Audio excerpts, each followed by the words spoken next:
আসসালামু আলাইকুম সবাইকে। আপনাদের বাচ্চাদের জন্য নিয়ে আসলাম বেবি ফোল্ডিং ডেস্ক। অনেক বাচ্চারা কিন্তু পড়াশোনা করতে চায় না, সেই ক্ষেত্রে কিন্তু এই টেবিলটা আপনার বাচ্চাকে কিন্তু পড়াশোনার প্রতি অ্যাট্রাকশন করবে। এই যে দেখুন আমার সামনে কিন্তু রয়েছে, এটাকে কিন্তু ফোল্ড আকারে আমি রেখেছি। এটাকে আপনারা ফোল্ডিং করতে পারবেন এবং এভাবে কিন্তু ওপেন করতে পারছেন। এভাবে ওপেন করলে কিন্তু এখানে বসে আপনার বাচ্চারা পড়াশোনা করতে পারবে, সেই সঙ্গে কিন্তু খাবারও খেতে পারবে এবং ল্যাপটপ টেবিল হিসেবেও কিন্তু ব্যবহার করতে পারছে। এবং এখানে কিন্তু একটা কম্পার্টমেন্ট দেওয়া আছে, এভাবে একটা স্পেস থাকবে।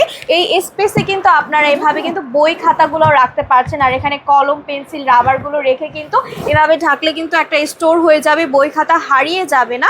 সেই সঙ্গে কিন্তু উপরে একটা অ্যালফাবেট দেওয়া আছে, লেখা আছে খুব সুন্দর করে। এবং আরেকটা ব্যাপার রয়েছে, এখানে কিন্তু দুইটা কালার থাকবে আমাদের কাছে অ্যাভেলেবেল। একটা হচ্ছে স্কাই কালার এবং মেয়েদের জন্য থাকবে একটা বেবি পিঙ্ক কালারের মধ্যে। এবং এই বেবি ফোল্ডিং ডেস্কটা চলে যাবে এই বক্সের ভেতরে। এই বক্সের ভেতরে কিন্তু এই টেবিলটা চলে যাবে। তাহলে দেরি না করে আপনারা এখনই জলদি অর্ডার করে ফেলুন। ধন্যবাদ।